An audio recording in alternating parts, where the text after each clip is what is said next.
Alors, la Bretagne était une immense forêt. Il y avait des arbres jusqu'à Port-Navalo, Locmariaquer, Auray, Vannes. Et sur la commune de Baden, sur les hauteurs de Baden, il y avait une clairière. C'était un endroit magique parce qu'on disait que c'était le pays des fées. Il y avait autant de fées qu'il y a de levées de soleil dans l'année. Elles étaient toutes plus belles les unes que les autres. Et pour rehausser leur beauté, elles portaient autour de la tête une couronne de fleurs. Elles vivaient heureuses dans ce pays enchanteur. Et un jour, les hommes et les femmes sont arrivés. Oh! Quand ils les ont vues, ils ont été subjugués par la beauté des fées. Et ils ont noué des relations. Au début, tout s'est très bien passé entre les fées et les hommes et les femmes. Mais petit à petit, les hommes n'ont pas été insensibles au charme et à la beauté des fées. Et les femmes, de leur côté, elles se sont montrées jalouses. Ce sont là des réactions bien humaines. On racontait beaucoup de choses. Les hommes, quand ils rentraient du bistrot, après avoir bu un peu trop de chouchen, ils racontaient ce qu'ils croyaient avoir vu ou ce qu'ils auraient voulu voir, tant et si bien que leurs relations se sont dégradées.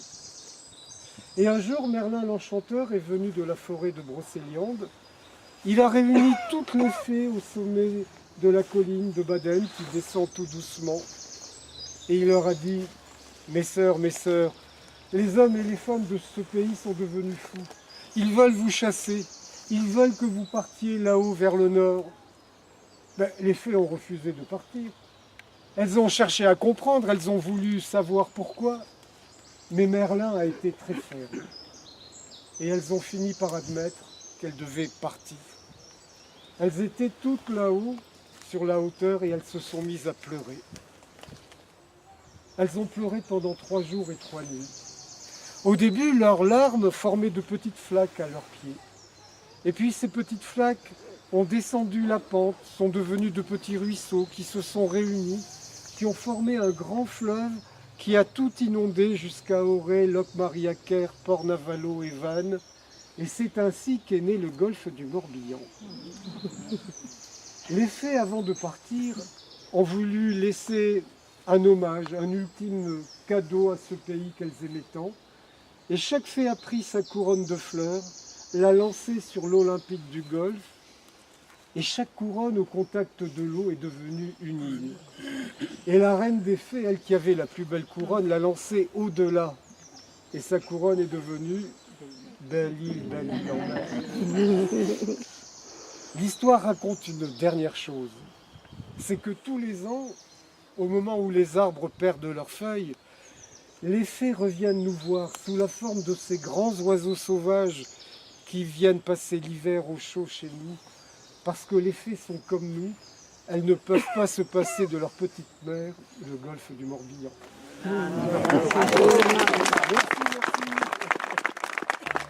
Quand on va sur le golfe et qu'on voit l'île d'Erlanik avec son cromlech qui est à moitié sur l'île et à moitié submergé, Gavrinis, quand le tumulus a été construit, Gavrinis n'était pas une île. Et à l'époque de mon histoire, entre les deux grandes îles du Golfe, l'île d'Ar et l'île aux Moines, il y avait une langue de sable. Et tout au long de l'année, même aux marées d'équinoxe les plus fortes, on pouvait passer d'une île à l'autre. Et d'ailleurs, si on regarde une carte des deux îles, on constate que les pointes qui se font face portent le même nom, la pointe de Brouwer. Les deux îles étaient très différentes à l'époque. L'île aux Moines était une île riche, n'ayons pas peur du mot. Les gens étaient à l'aise.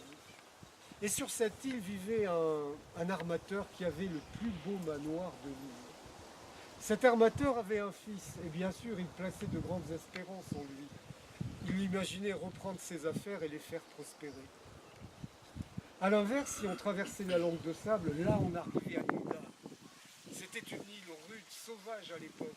Il fallait y être né pour pouvoir y vivre. Le mot résidence secondaire n'existait pas. Sur cette île, imaginez une petite cabane qui prend l'eau quand la pluie est trop forte. Le vent glacial d'hiver s'infiltre à travers des persiennes et des volets mal joints. Vit là un couple de pauvres gens. Et ces gens-là ont une fille. Oh, c'est une fille comme il y en a beaucoup. Elle est gentille, agréable. Elle attend tout de la vie. Elle a quand même quelque chose de particulier. Elle a une voix extraordinaire. Et les vieux capitaines de l'Uldar, eux qui ont bourlingué sur tous les océans du globe, disent qu'ils n'ont jamais entendu quelque chose de plus beau. Certains vont même jusqu'à dire qu'elle a une voix de sirène. La suite est facile à imaginer. Un jour, le jeune homme de l'île aux moines va rencontrer la jeune femme de l'Uldar. Et dès qu'ils se voient, c'est le coup de foudre. Un coup de foudre immense, total. Ils ont trouvé sur l'Uldar une petite crique. Imaginez une toute petite falaise, quelques rochers, des pins parasols. Et là, dès qu'ils ont un instant à eux, ils se retrouvent. Et ils vivent dans une bulle de bonheur où le temps n'existe plus. Ils se regardent, ils se touchent, ils se parlent, ils se taisent, ils s'aiment. Et au fil du temps, leur amour prend tellement de force, tellement d'importance, qu'ils ne peuvent plus se contenter de ces rendez-vous à la sauvette. Ils décident de crier leur amour à la face du monde. Ils décident de se marier. En ce temps-là, la tradition voulait que ce soit la famille de la jeune femme qui aille faire la demande à la famille du jeune homme. Elle en parle à ses parents qui lui disent « Mais ma pauvre, tu es devenue folle, on n'est pas assez bien pour eux, ils vont jamais vouloir. » Mais elle a insisté. Et elle a fini par les convaincre.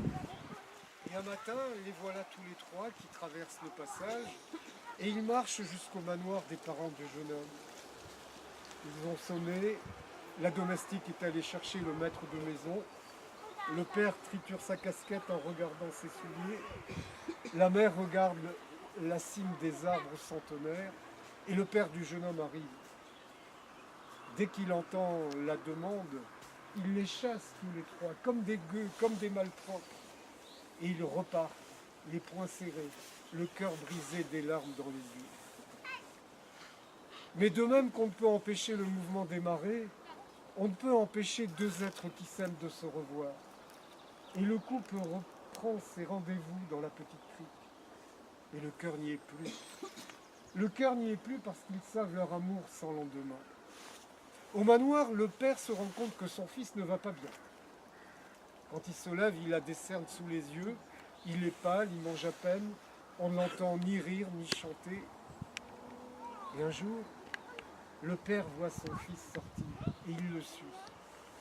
Il le voit traverser le passage, il arrive à l'Uldar, et là il surprend les amoureux enlacés dans la petite crique. Ah, ça n'a pas été long. Ah, mon gaillard, tu vas comprendre.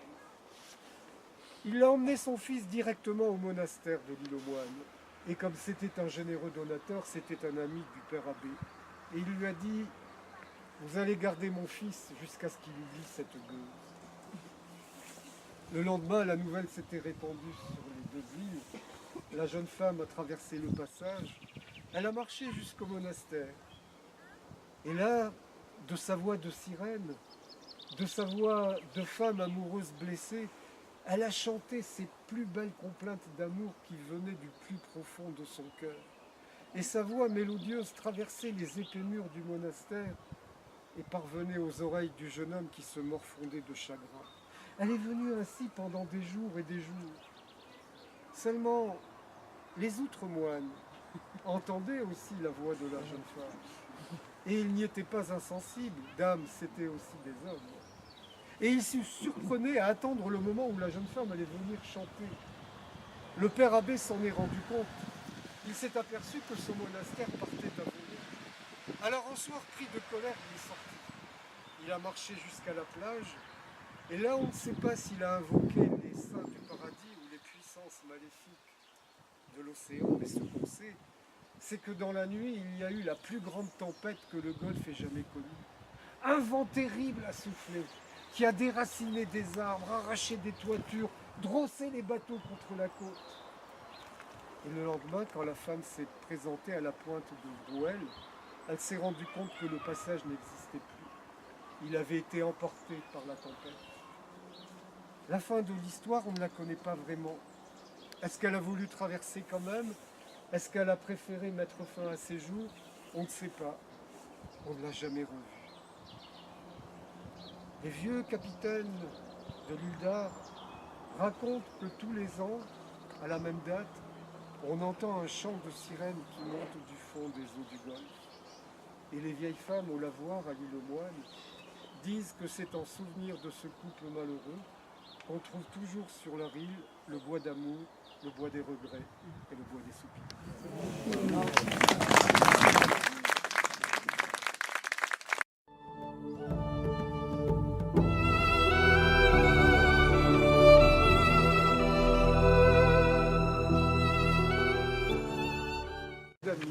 Il était serviable.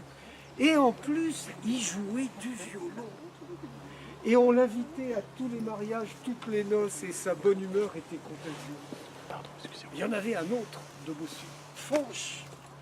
Lui, il avait la bosse de l'autre côté. Et Fanche, c'était tout le contraire de Corentin. Il grognait tout le temps, il était jamais content, il critiquait les gens. Personne ne l'aimait. Et un jour, Corentin et son violon sont allés à une noce, loin de leur village. Corentin a joué jusqu'à très tard dans la nuit. Il a bu beaucoup de cidre. Et quand il a dû rentrer, il s'est dit « Oh, Madoué Béniguette, je suis venu par la route, ça a fait un grand détour. Oh, j'ai pas envie de marcher, je vais couper par les champs. » Et il est parti par les champs. Et plus il avançait, plus il se disait « J'aurais pas dû faire ça, j'aurais pas dû faire ça. » Parce qu'il est arrivé à un champ où il y avait des corrigans. Vous savez ce que c'est les corrigans? Vous savez ce que c'est les corrigans? Ce sont des petits bonshommes, ils sortent que la nuit. Ils sont plus petits que toi. Ils ont des oreilles pointues. Ils ont plein de poils, une grande barbe. Alors, il faut savoir qu'il y a des gens qui mettent des nains de jardin pour faire fuir les corrigans, et ça marche. Ces gens-là n'ont jamais vu de corrigans. Il s'est dit, tant pis, j'y vais. Et puis, il a fait quelques pas dans le champ. Oui. Il a entendu des bruits, et il a vu des ombres. Alors, il a enlevé ses sabots pour ne pas faire de bruit. Mais les corrigans, ils avaient commencé à faire une grande ronde. Et ils chantaient, et ils tournaient, et ils disaient lundi, mardi, mercredi, lundi, mardi, il y a quelqu'un là-bas! Et tous les corrigans ont couru vers Corentin, et Corentin leur a dit, ne me faites pas de mal. Ils l'ont attrapé par la main, et ils l'ont entraîné dans leur danse, en chantant lundi, mardi, mercredi, lundi, mardi, mercredi. Et ils tournaient de plus en plus vite. Au bout d'un moment, ils l'ont lâché. Vous connaissez pas la suite? Il y a une suite. Ah ben oui, il y a une suite. Et qu'est-ce que c'est la suite? Eh bien, il y a... Qu'est-ce qu'il y a après mardi et mercredi? Il y a jeudi, vendredi, samedi. Jeudi, vendredi, samedi, les corrigans ont recommencé à tourner lundi, mardi, mercredi, jeudi, vendredi, samedi, lundi. Oh. Et au bout d'un moment, ils se sont arrêtés, ils ont dit, mais Corentin, tu nous as appris la suite de la chanson, tu mérites une récompense, on va te laisser choisir. Qu'est-ce que tu préfères, être riche ou être beau? Et Corentin, il était amoureux de la belle Morgane. Mais Corentin, il se disait qu'avec sa bosse, il n'avait aucune chance. Alors il a dit, je choisis la beauté. Les corrigans, ils ont attrapé Corentin, ils l'ont fait tourner, tourner, tourner. Et quand Corentin est retombé, il était droit comme le paratonnerre de l'église de Baden. Il est rentré au village. Il est arrivé très tard, c'était la fin de la grand-messe. Les femmes faisaient du commérage sur le parvis de l'église. Si, il paraît que ça... Je vous dis ça. Et les hommes étaient partis au bistrot boire l'apéro. Ben oui, bah tiens. Non, à la boulangerie, chercher le pain. Et Corentin est entré dans le bistrot droit comme un i. Et les gens ont failli ne pas le reconnaître. Maman? Et c'est toi, Corentin? Ben oui, c'est moi. Mais qu'est-ce qui t'arrive? Et il leur a tout raconté. Seulement dans le café, il y avait Fanche. Fanche qui buvait son coup tout seul dans un coin parce qu'il n'avait pas de copain. Et il a tout entendu. Et Fanche s'est dit, ben moi je vais être plus malin que Corentin. Et le soir, Fanche est allé dans le champ des Corrigans. Il est entré exprès. Et il les a entendus.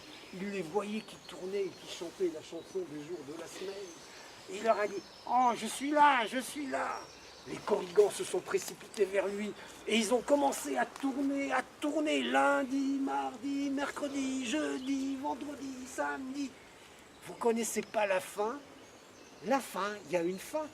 Ben oui, après samedi, il y a dimanche.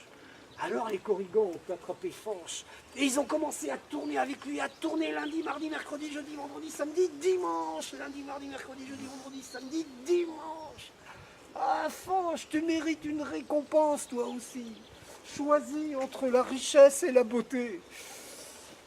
Ah ben moi je choisis ce que Corentin a laissé. Les Corrigans ont pris Fanche, ils l'ont fait tourner, et quand il est retombé par terre, il avait sa bosse à gauche et celle de Corentin à droite.